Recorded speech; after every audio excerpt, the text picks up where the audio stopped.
TV, as well as Zingo Television, YouTube Live, Facebook Live, and everywhere you can hear the sound of my voice. My name is Danny Thompson, senior NBA writer for the 3-point conversion, covering the Charlotte Hornets, and this is the best post game show you're going to find, talking about your Charlotte Hornets. And tonight, guess what? Another wonderful game a night in Charlotte, because the Charlotte Hornets are now back at 500 with a 113-105 victory over the Atlanta Hawks. So if you're tuning into the show, like I said, please like, share, tag your friends. Also, at the same time, download the Happs TV app so you subscribe to myself and plenty of wonderful, great journalists in the world. And also, you can also subscribe to me and also donate as well too. As you see, my main man Brian Waters just dropped dropped the LOL award. My main man Brian, check out his show as well too, because he's doing post game with a lot of after the NFL playoff games, including the Baltimore Ravens tomorrow as well too. Like I said, download the Happs TV app on every single platform you can download it on. I think is also in iTunes, as well as the Android store as well too. So listen, tonight was all about LaMelo Ball. I know it's not all about LaMelo Ball and this team, but listen, LaMelo Ball not only set an NBA record, but he also set a double league record, because he's now the first player, not just the youngest player in NBA history, but the youngest player in NBL history to have a triple double in the game. I mean, tonight, LaMelo Ball was just phenomenal. I don't know what more I can say about his performance. 22 points, 12 rebounds, 11 assists. And the crazy thing is he only had one turnover tonight. To Brian's point, it was LaMelo tonight. It was LaMelo. Everything you want to see about LaMelo, he was there. He was bound to get it. Last night, he fell 1 assist short of the triple-double. Tonight, he got it.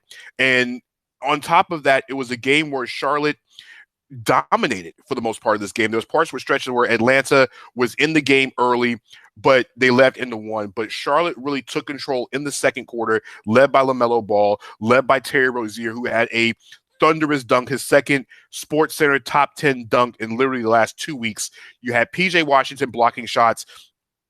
You had an outstanding effort from so many different guys tonight. Caleb Martin had 15 points off the bench tonight. A quiet game from Gordon Hayward, but really for the most part, the Hornets took care of business. So let's catch you back up, and I'm going to talk about LaMelo. I know it's the guy everybody wants to talk about is LaMelo Ball. So let's get started with what you saw in the game tonight. So listen, Charlotte got off to a poor start again. John Collins was having his way inside with the Charlotte interior. Bismack Biyombo got in early foul trouble. PJ couldn't figure out how to keep him off the glass. And one of the things that Atlanta did well, and they were doing it throughout the game, was offensive rebounding. And that was what kept Atlanta in the game. With the offensive rebounds, they were getting second shots. They were allowing themselves to have more opportunities shooting the basketball. And as we all know, if you keep teams off the offensive glass, second chances will happen. Well, tonight, Charlotte struggled in the early part, keeping Atlanta off the glass, and it led to a lead that Atlanta had at the end of 129-28. But give the Hornets credit. What we've watched in the first 10 games of the season, most times, with the exception of maybe against the Atlanta game that happened on Wednesday, is Charlotte gets off to an extremely slow start. Well, they were down 11-3, but Charlotte fought back. They were punching. They were keeping themselves in the game. And of course, when LaMelo Ball checked in with Miles Bridges in the mid part of the first quarter, you can tell the game changes. It just seems like every time Coach Borrego goes to that duo, especially when Biz got in foul trouble, the tempo seems to pick up. But what we saw with LaMelo Ball tonight was not only the offensive game, was he was creating shots for everybody else. Another good sign early in the game was what Devontae Graham was doing, because when nobody else was hitting shots, Devontae Graham was the one getting the free throw line. Listen, we talk about Devontae not getting to the free throw line. I've said this in the show a couple of times already, how Devontae needs to get to the free throw line. And you know what? He was aggressive. He finished the game with 8 free throws, but he had 4 in the first quarter. If you've watched the last 6 or 7 games, we haven't seen much aggression. But ever since the Atlanta game has happened, he's gotten to line, I think, 19 times over the last 3 games. So he's now getting to the free throw line, which eventually will help you get shots. Now, he didn't shoot the ball particularly well tonight, and it's not helping his case about staying in the starting lineup, because he did shoot 1 of 6 tonight, 1 of 5 from the three-point line, but he did hit his first three-pointer of the game. But what I'm saying is he was much more aggressive getting to the rim and causing fouls. There was one where Bojan Bogdanovic committed one of the worst fouls you could possibly find. You're fouling a guy behind. It should have been a three-pointer, but it was a 2 with less than 2 seconds on the shot clock when he really had nowhere to go. That's the type of game that Atlanta had to start with. And one of the things that hurt the Hawks was Bogdanovic getting hurt in the second quarter. He didn't return. He grabbed his knee, went down, had to be helped off the court. So We don't know the extent of his injury. He did not finish the game. Bogdanovic finished the game in his minutes tonight with he finished played 10 minutes. He had 5 points. He was in the starting lineup, which forced Cam Reddish to play a little bit more. So that was the story with that. When you go into the second quarter tonight and you watch the second quarter, it was really the game changer of the second quarter. Charlotte has struggled in the second quarter, and it seems like at times Charlotte would literally at times fall asleep behind the wheel. And they would get to the point where you get to halftime and they're down double digits. What happened in the second quarter tonight was they took that momentum for the first quarter, and with LaMelo Ball leading the way, it flipped. Charlotte turned the heat up in the second quarter. You saw the defensive intensity catch up after the Bogdanovic injury, but Atlanta couldn't contribute on offense, and Charlotte kept pushing on the offensive side of the ball. Atlanta couldn't hit water. It could not hit water for much of anything. Camera Pro in the chat saying North Carolina stand up. Hey, listen. Yeah, North Carolina. Listen, Charlotte had an outstanding night tonight, and it's now back on the map. We saw them on national TV last night, come from behind against the New Orleans Pelicans. Tonight, they took care of business as well, too. So when you go back in that second quarter and watch what Charlotte did in the second quarter, it was really about the drive and the kick and really being effective with their rotations. And what you saw was a team that was much more together defensively. On top of that, if you watch what Caleb Martin did, now Caleb Martin came in the game tonight, and he's the more of the offensive of the Martin twins. And to the Hornets fans, it's kind of a 50-50 split, whether you like Caleb Martin and Cody Martin or you don't. Well, what you saw tonight from Caleb Martin was he showed why he's in this rotation for James Borrego, because if you pay attention, he's down to about a 9-man rotation with Caleb Martin, getting a few minutes here and there. But Cody Martin played 17 minutes, but really in the second quarter, he came out with the step back jumper. He knocked down a 3-pointer. His brother knocked down a 3-pointer. And it seemed like the momentum started changing. Caleb had 15 points in the game, but as you saw what he was doing in the second quarter, his shots were allowing the team to move the ball around. And then we all saw it. Second quarter, Terry Rozier with his second SportsCenter top 10 dunk in the first part of the season. He came baseline, went behind his back. John Collins couldn't stop him, and he went completely full-fledged stretch Armstrong with the dunk. Mike Patton in the chat, big shout out to my man Mike.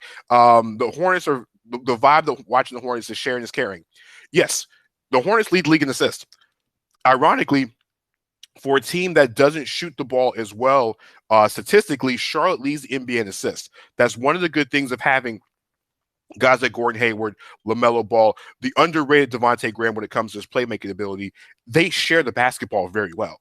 If you watch the games, you see, even though Bismack Biyombo at times does drop the ball, or it seems like he just doesn't at times do well offensively, but Gordon Hayward finds the way to get him the basketball in the paint. LaMelo Ball, there was about maybe 3 or 4 assists that were so easy. There was the one to PJ Washington that was easy under the rim.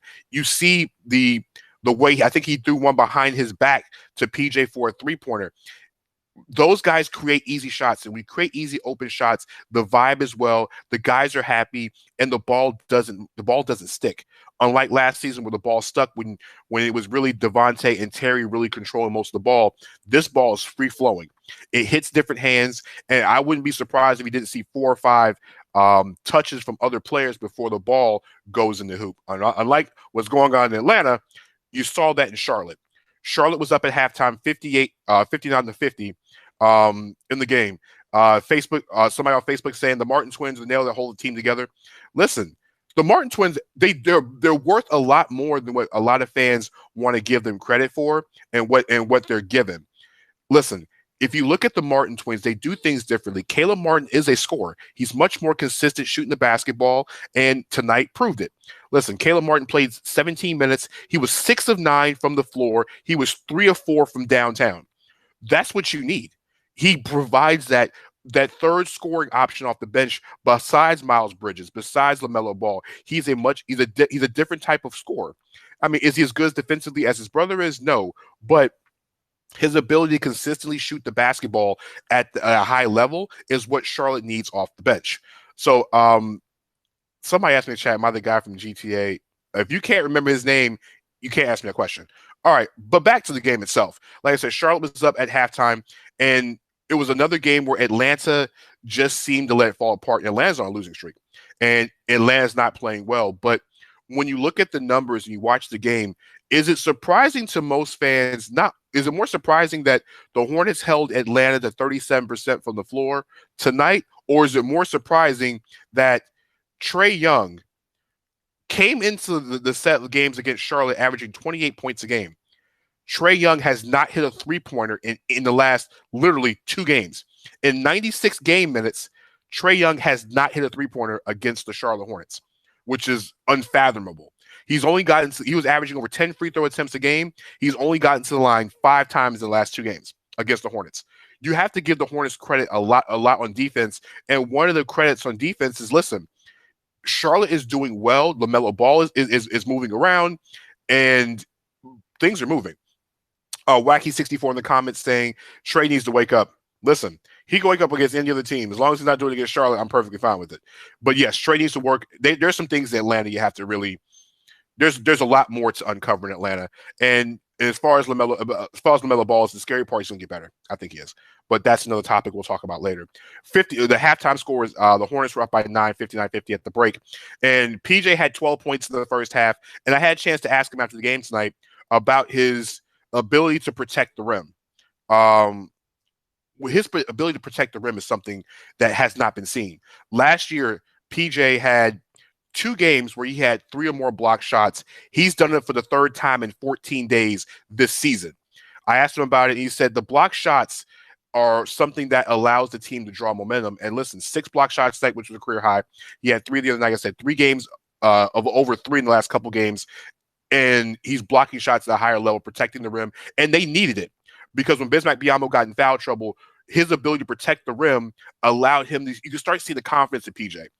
When the block started happening, PJ shot start following. And if you look at his stat line, it was more than the 7-11 from the field tonight that he had. He knocked down a couple 3-pointers, and it was his best shooting game from behind the arc tonight. And he also got to the line 6 times. That was also because of the fact of the driving kick for Charlotte all game tonight. So PJ hit all the things that you wanted. Had 7 rebounds. This was PJ's best game of the season, and you can see the confidence they had. About Trae Young again, the expectations are up, and Trae has to meet them. That's the issue, along with other things. Here's the thing: Atlanta's lost 3 games in a row, and it's frustration going around. It's really all frustration in Atlanta right now. You saw the article Chris Carson wrote, which is outstanding with The Athletic, about what's going on with that team meeting that had John Collins and Trae Young. A little bit of an interesting moment. Clint Capella was involved in it. Read Chris's work. I don't want to put his words or twist his words. His article is phenomenal. It's very well written and very well in depth if you want to learn more about the Hawks.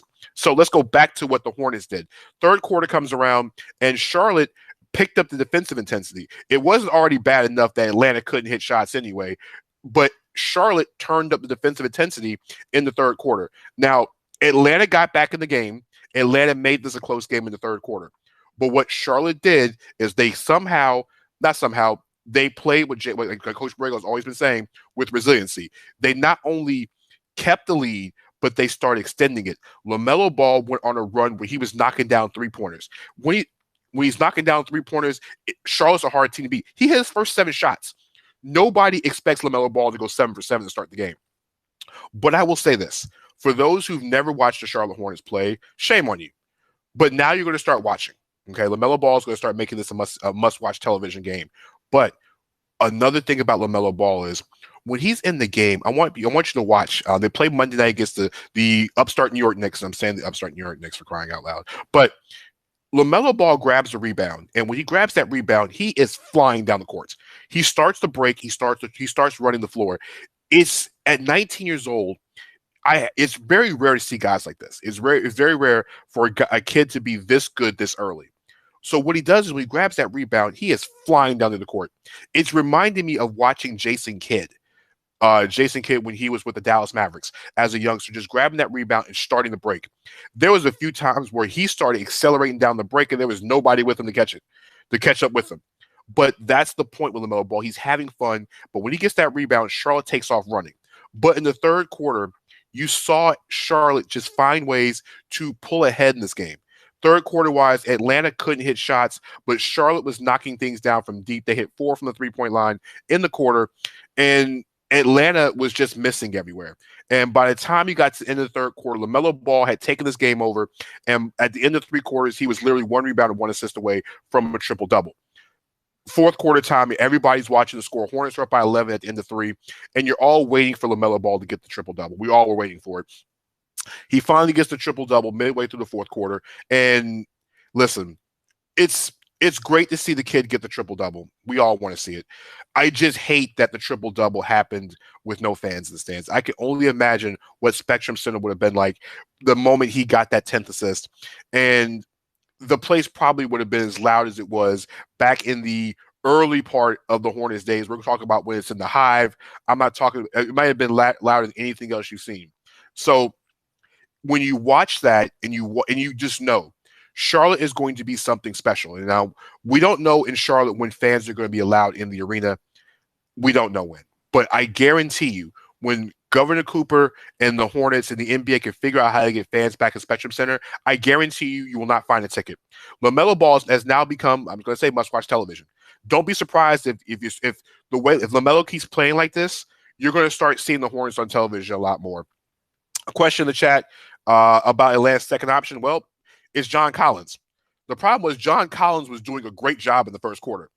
The bad part was he had 9 points and 4 rebounds in the first quarter, but you did not find him the rest of the game as he finished with only 12 points. That was the problem. They stopped going in the inside. They stopped banging. It's the same thing that New Orleans did last night.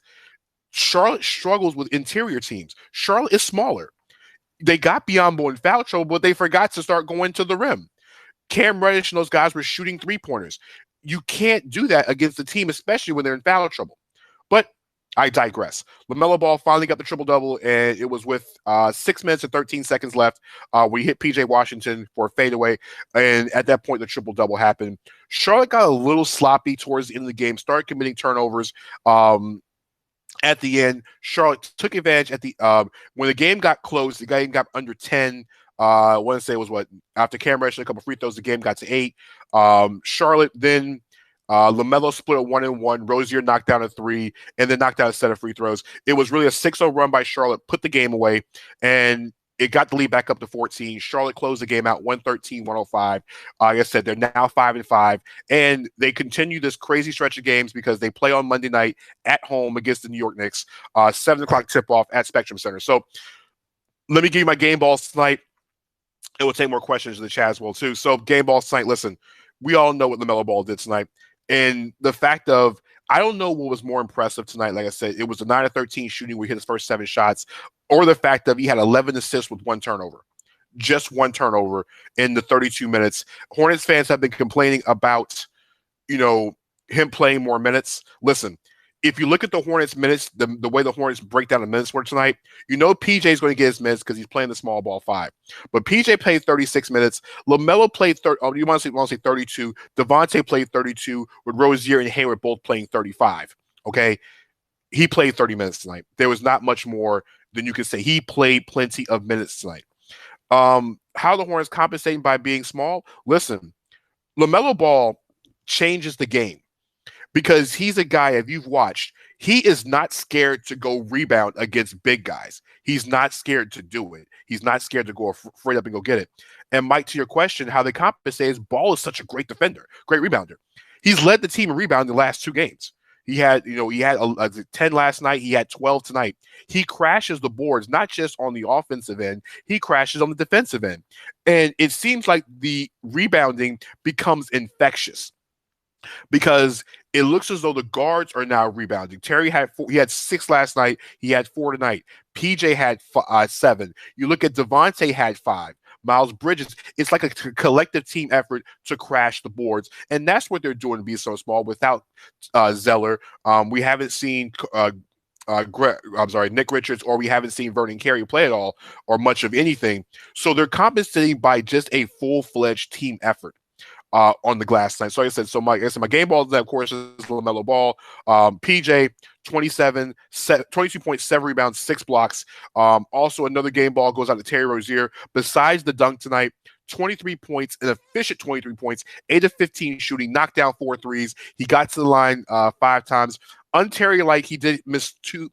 He only went 3 of 5 from the line, which is un-Terry like because he's an 80% free throw shooter. So those are things. Another unsung hero goes, like I said, to Caleb Martin. 15 points, 17 minutes. He knocked down 3 threes. He did everything that Charlotte needed off the bench. My main man Blitz from Twitter. What's going on? What's going on? Rated. Listen, Blitz. Listen. Okay, it's 10 games. I'm not giving this guy a superstar role, but I will say this: LaMelo is must-watch television. It is what it is. It's must-watch television. Is he deserve? Do I think he deserves a starter role? He's going to be the starter. Okay. The real reason why you can't start him right now is the fact of Devontae is still in a shooting slump.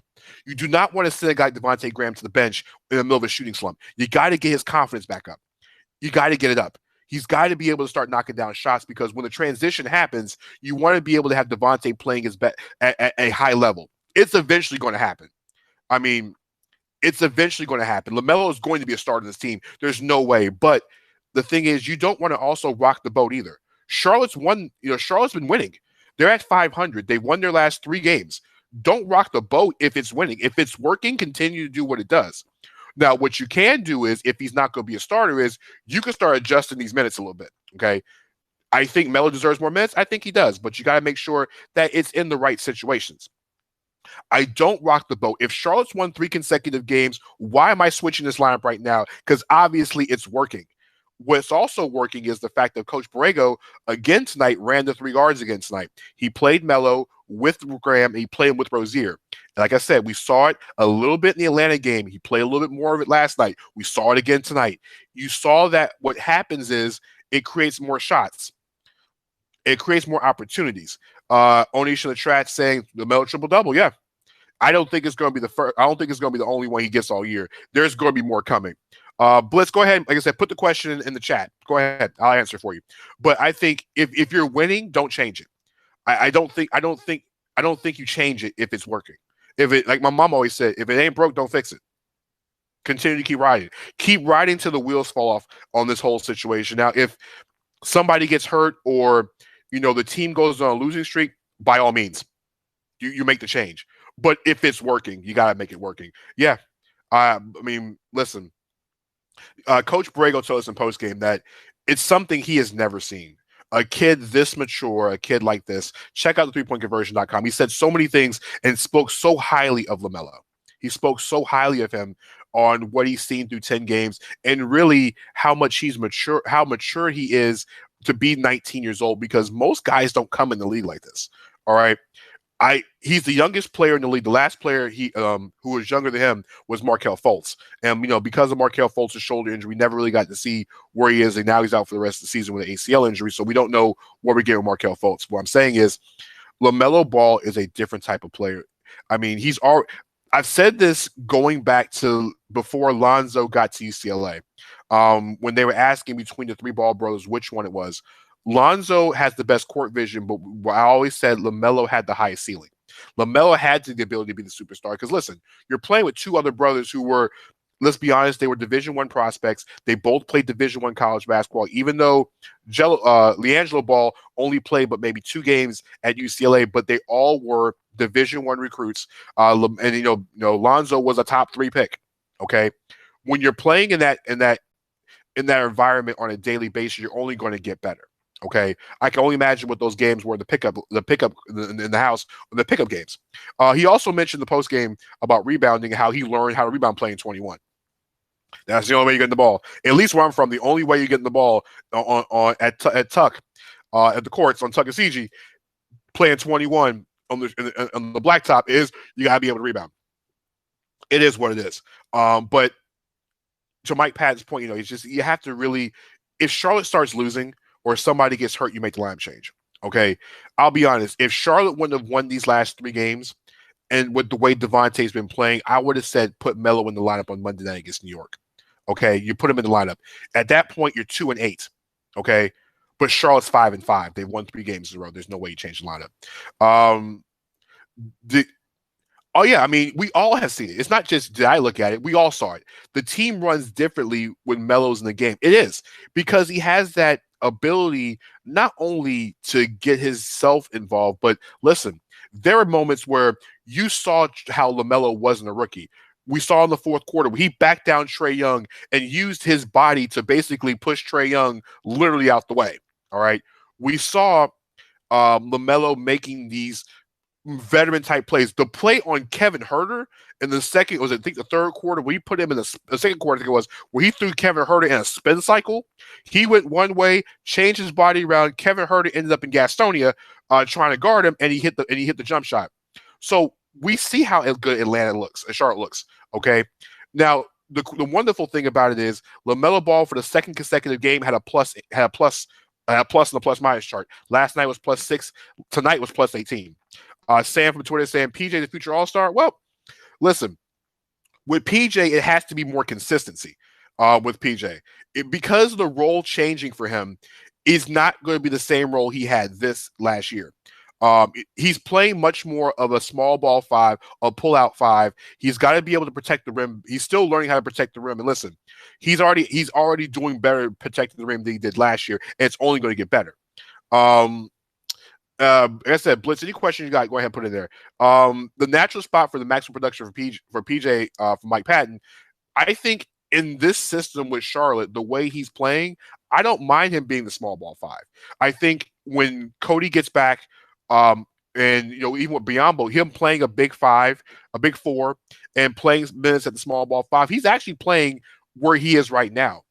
We want to see more of his playmaking, but that's really, you don't really see as much of it because of the fact of how good of a playmaker LaMelo is, how good of a playmaker Hayward is, how good Rozier is. You don't get to see it as much as you want. What does this team need to better get to the next level? A big 5? Really, honestly, we don't. It's kind of too early to tell, because right now, as Borrego said, as Coach Borrego said tonight, they're still learning. Really, it's only 10 games in the season. If you really stretch it out on a normal NBA season, we would be technically right around 18 to 19 games into the season, maybe 20, 25, depending on when the season started. So at this point, through 10 games, I think you're fine just the way you are. You don't want a big athletic 5. I'm not sure how it's going to work, because with PJ doing such a great job at the small ball 5, I'm not sure how it is, because we really haven't seen what Nick Richards brings to the table, and we don't know where Vernon Carey is. All I know is that I think Nick Richards might get into the situation a little bit earlier, because, to your point, he's an athletic 5. I think once Nick Richards learns how to play the game defensively, like my Pat's point says, I think when Nick Richards learns how to treat the game a little bit, I think we might see him more than Vernon, because, listen, Vernon lost 30 pounds. We got to see how he's able to run up and down the court, because as we've seen, if you're playing with LaMelo Ball, you're going to have to be able to run the floor.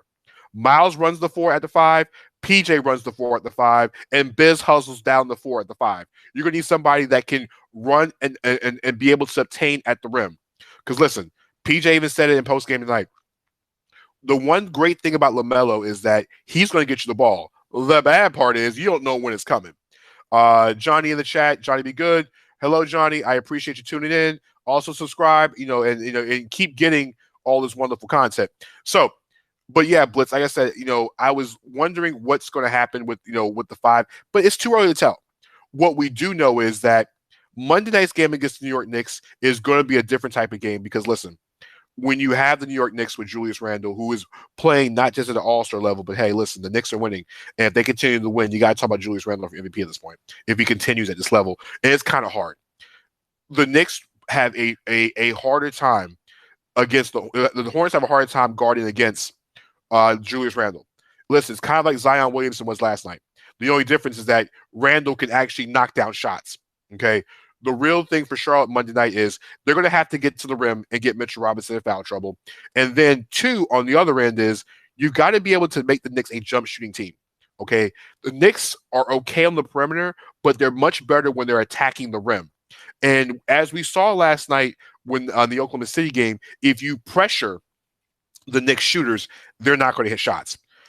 And I think with the way Charlotte's been playing defensively over the last couple of games, don't look at that 110 points against New Orleans as, oh, they didn't play well defensively. Look at that second half when they literally locked in the second half. Look at the 2 Atlanta games over the last 4 days. you see what Charlotte can do defensively, and that's what they need to. They need to be able to close down the shooters. I'll give LaMelo Ball credit for this. Listen, he is closing out a lot better than his closeout game is getting a lot better. And there were times like on that pick and roll, there was one where John Collins had LaMelo at the top of the key, and LaMelo tried to go body to body with John Collins. Listen, Collins scored, but Collins is way bigger physically. But you saw how LaMelo picked up the trends defensively. No, Borrego has said it. Even the guys, PJ said it. Rozier said it. This kid asked a lot of questions. And JB told us in pregame, I think it was pregame tonight, that LaMelo is the guy that sets the tone energy-wise and shooting rounds. He's asking questions. He's more engaged in shoot around than he is during the games. So that just tells you what he's bringing to the table. And you can see his defensive ability has gotten better. If you go back to that first Atlanta game where you saw Brandon Goodwin, getting backdoor cuts, you didn't see that tonight. But I will say this, that laser he threw to Rozier in the first quarter was just freaking phenomenal, by the way. Do I agree about coaching looking more to Melo on the offense? Listen, he's doing it the right way. Melo is a guy, when he grabs that rebound, you see Devontae, you see Rozier, you see PJ, you see they give him the ball to run the offense because they know he's going to hit other people. Gordon Hayward, the only time that the ball handling situation is a question is when Gordon and LaMelo are on the court together. But what we have seen is when they're both on the court together, Gordon Hayward's a dangerous shooter in the corner. And you're not gonna let Gordon Hayward shoot too many threes in the corner like that because he's gonna knock him down. The one thing that is going to have to merge together is letting Gordon Hayward have the time he needs to shoot the basketball and get everything over there. But yeah, we saw a great performance from LaMelo tonight. It was, like I said, it was a historical performance tonight. I don't know what we're expecting on Monday night, but what I do expect is Charlotte has a chance to go over 500. And I can't tell you the last time Charlotte was above 500 in the season. Man, I gotta go do the research on that one. Last time Charlotte was above 500 in the season. I'll probably get back to you Monday night, especially if they win. Before I go, Blitz was asking the question about why is LaMelo keep taking LaMelo at the end of the fourth quarter. It's offense for defense. It's real simple. You're putting Miles Bridges in the game because he's better defensively. Okay, it's offense for defense. It's nothing going to change with that. Okay, Melo his defense really isn't that bad. But here's the thing: would you rather have Miles Bridges in the game defensively, or would you rather have LaMelo Ball game defensively? All right, you gotta have that. I'm not saying his defense is bad, but he's really getting better. And you got to think Melo played a lot in the fourth quarter tonight. He's been playing fourth quarter minutes. We're seeing him playing in the fourth quarter late in games. He closed out the game last night in New Orleans. He started playing a little bit. He started playing deeper in the fourth quarter in the Atlanta game. Just give it time. Give it time. You just got to trust Borrego. And so far so good. LaMelo's off to a great start. The Hornets are at 5-5. And let's be honest, when you start watching the Hornets this season, would you have thought after 10 games this team would have been 5-5? For a team that won 23 games last season to be 5-5 at the very first at the quarter point of the season at the 1/8 mark of the season, I don't think a lot of Hornets fans. I think Hornets fans would have been ecstatic like they are now about the start. So listen, before I go, I know Hornets fans want to see LaMelo Ball in the starting lineup, but like I said, until you don't change it. If it ain't broke, don't fix it. They've won 3 games in a row. And can you imagine if this team turns around and beats New York on Monday night, and then turn back, and then the next week for the Hornets over the next couple of days, you look at their schedule, it kind of breaks in their favor a little bit this week because, like I said, it's a rough stretch of games. On the schedule for the next couple of games, you're looking at, like I said, you have New York on Monday night, you have another game against Dallas on Wednesday, and then you have, I hate to call this a back-to-back, but it's a weird back-to-back. They play literally 4 games in the next. They play 4 games this week. So I said they play Monday at home against New York. They play home in the rematch against Dallas on Wednesday, and then they have the Thursday-Saturday split in Tampa against the Raptors. At that point, we'll look at Charlotte.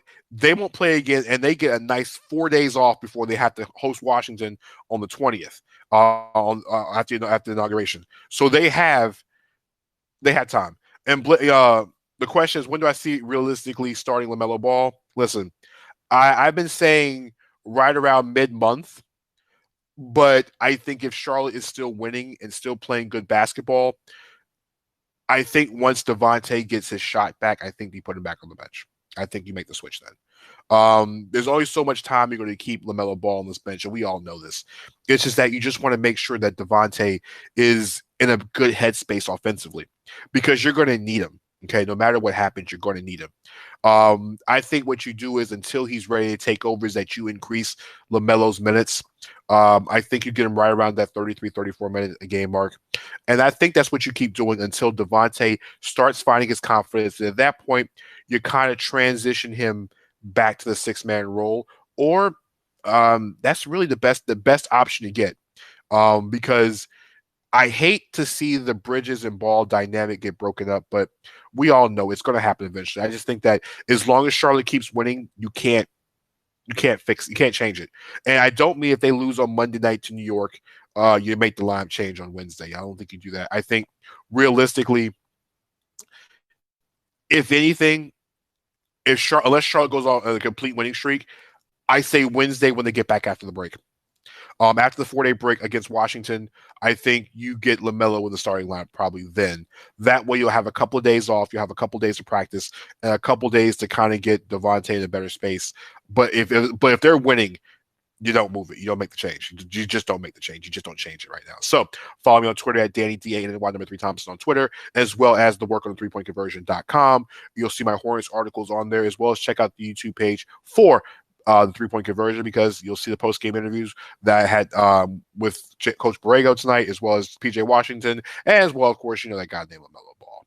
Also, check me out tomorrow on Under Construction with my main man, Rodney Pops Richardson, the angry fan, Jamal Darby, my main man, Kaiser Sose, and the entire crew over at Under Construction. I'll be on that podcast at 12 tomorrow, talking about, of course, the Bugs, among other things. And also, Monday night, we'll be back on post-game Monday night, as well as check out Beyond the Buzzer, 9 p.m. on Monday night, which is my regular weekly talk show. So, Blitz, like I said, always, my friend, listen, download the Happs app, so you got to keep doing this on Twitter.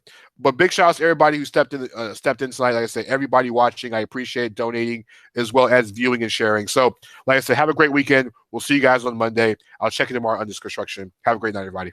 Peace.